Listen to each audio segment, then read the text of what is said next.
Commensalism एक ऐसा सिद्धांत है जो जीवों के बीच के संबंधों को समझने में मदद करता है। यह एक पारिस्थितिकी तंत्र का एक महत्वपूर्ण हिस्सा है, जिसमें एक जीव दूसरे जीव के साथ बिना किसी हानि या लाभ के सह अस्तित्व में रहता है। उदाहरण के लिए, जब हम गायों के साथ रहने वाले कुछ छोटे कीड़ों की बात करते हैं, तो यह कमेंसलिज्म का एक बेहतरीन उदाहरण है। ये कीड़े गायों की पीठ पर रहते हैं, उन्हें कोई नुकसान नहीं पहुंचाते और बदले में उन्हें एक सुरक्षित स्थान मिलता है।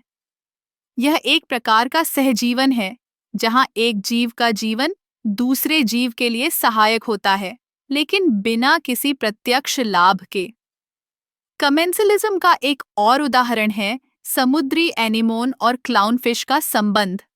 क्लाउनफिश एनीमोन के बीच में रहते हैं, जो उन्हें शिकारियों से बचाता है। एनीमोन को इससे कोई नुकसान नहीं होता और क्लाउनफिश को सुरक्षा मिलती है।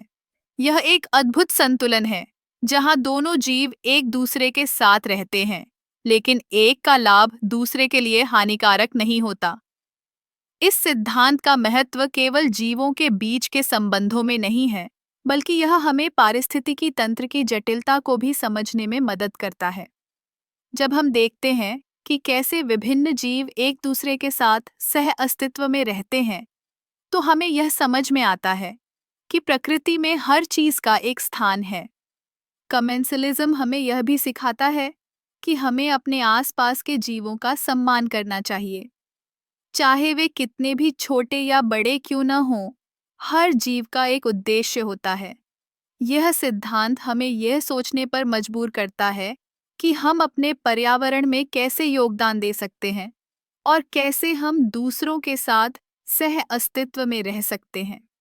इस प्रकार कमेंसलिज्म केवल एक पारिस्थितिकी सिद्धांत नहीं है, बल्कि यह हमारे जीवन के लिए एक महत्वपूर्ण सबक भी है। यह हमें सिखाता है कि सह अस्तित्व और सहयोग से हम एक बेहतर और संतुलित दुनिया बना सकते हैं।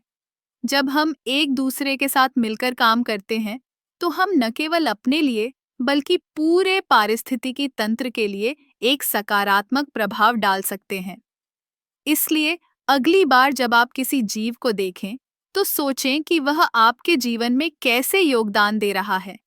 क्या वह आपको कुछ सिखा सकता है? क्या आप उसके साथ एक संतुलित संबंध बना सकते हैं? यह सोचने का समय है कि हम सभी एक दूसरे के लिए कितने महत्वपूर्ण हैं।